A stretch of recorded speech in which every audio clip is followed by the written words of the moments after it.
everyone. My name is Vera Portier, and I'd like to welcome you to my channel. This is Life's Lyrical Lessons because I have something to say. I want to thank all of my subscribers. I love you. Thank you so much. And I would like to ask anyone who is new to my channel to please subscribe. Now, I am asked, what inspires me to write? What inspires me to write a song or just write in general? So I want to tell you about what inspired me to write the We Matter song. The We Matter song was the first verse. I was inspired by the killing of George Floyd.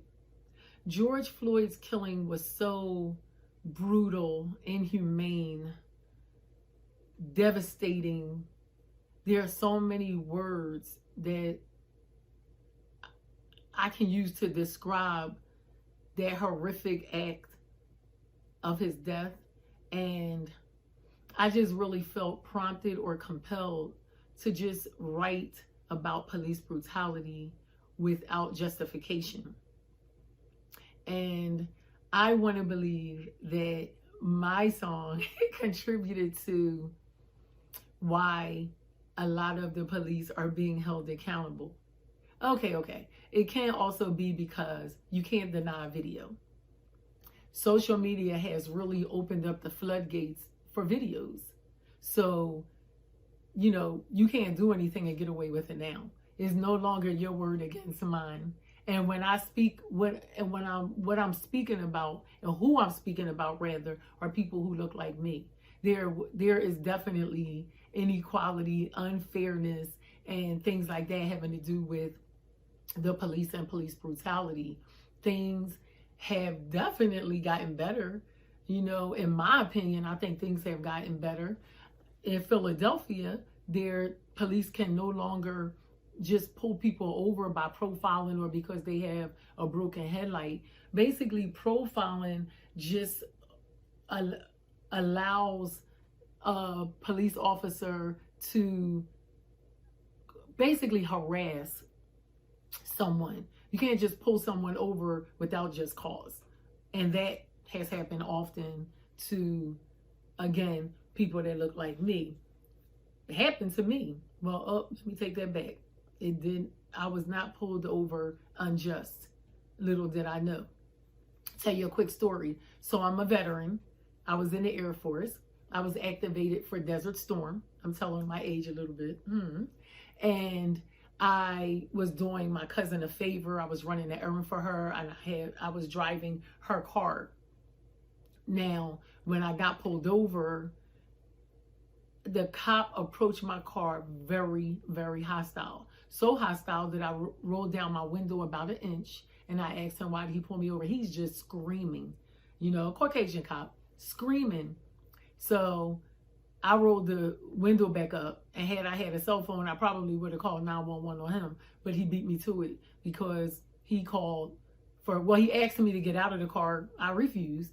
He called for backup, and long story short, when backup came, I did get out of the car. I felt safe at that time and comfortable enough to get out of the car. They explained to me prior to me getting out of the car why they were asking me to get out of the car.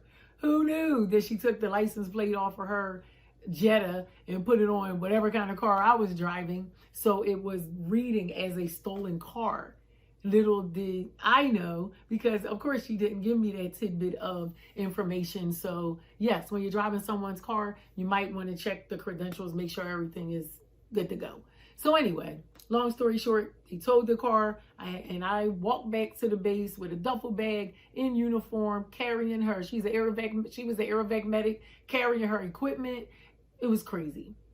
Oh, they did offer to drive me, but I didn't want them to. I was being stubborn and I was mad. So that story went pretty good, right? Nothing happened. Nobody touched me. It could have went very wrong had I met his energy. Oftentimes, as much as we feel we have the right to, we meet the energy of the hostile police officer. What we should do is not resist. Don't fight. Don't run. None of that. doesn't end well for us. So hopefully we'll continue, we'll do better at that, and things will get better on the police side, because they have to be held accountable for their actions, and regardless of how upset they may be for whatever reason, they have to approach the situation in a less hostile manner. So that is why I wrote the first verse. Now the second verse kind of goes there, they kind of go together, first and second verse. I say that because after about 20,000 slaves were abolished, right, were freed, there was the Civil War. We all know the South lost. Well, that was a heavy hit to the South, right? Now you have to actually work. Now you can't abuse, rape, all the things that were going on in slavery. None of these things really can happen and you get away with it, because there's allegedly no more slavery. Well, until the 13th Amendment, and I'll read it to you as well as you can read it as I'm posting it. Neither slavery nor involuntary servitude, except as a punishment for crime whereof the party shall have been duly convicted, shall exist within the United States or any place subject to their jurisdiction. Hence peonage. So basically what that says is, oh, now we just arrest them and put them back into slavery. And that's exactly what happened. So the police basically arrested black people for no good reason, and they were put right back into slavery by way of being called a criminal. That's why so many black people were in prison, right? Because peonage. So with that being said, the 13th Amendment needs to be changed and ratified. Let me know what you think in the comments, whether or not you agree. What do you think about the word slavery being still in the 13th Amendment? That word, no, I don't like that word. But you let me know what you think. Now, just to say some positive things, I spoke about the third verse a little bit in a previous video, and it wasn't too good. I was talking about all the crime in Philly.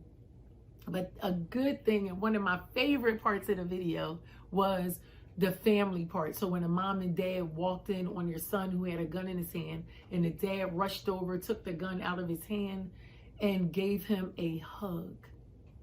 I love that part of the video. Now, if you haven't seen it, again, go see it. It's a great video. I don't know what's going on with the young people today. Maybe they need hugs. I know it's COVID, but hey, let's hug our young. Let's hug our youth. We have to change this negative energy that they have going on with them into something positive. Now, with all of that being said, you know I'm always talking about what I have on. So I have on all black everything. And ABE is Mika Johnson. She actually supports small businesses with her business for free, and she interviews them, she helps them sell their product. It's amazing, right? Awesome. ABE all day, all black everything. And the earrings, I love these little earrings. They are so adorable. I'm sorry, I don't know who I got them from, but I love them. And they got a little orange in them. Orange is my favorite color, hence my chair. And some of the, Life's Lyrical Lessons. Please subscribe if you haven't already subscribed. And remember, this is Life's Lyrical Lessons because I have something to say.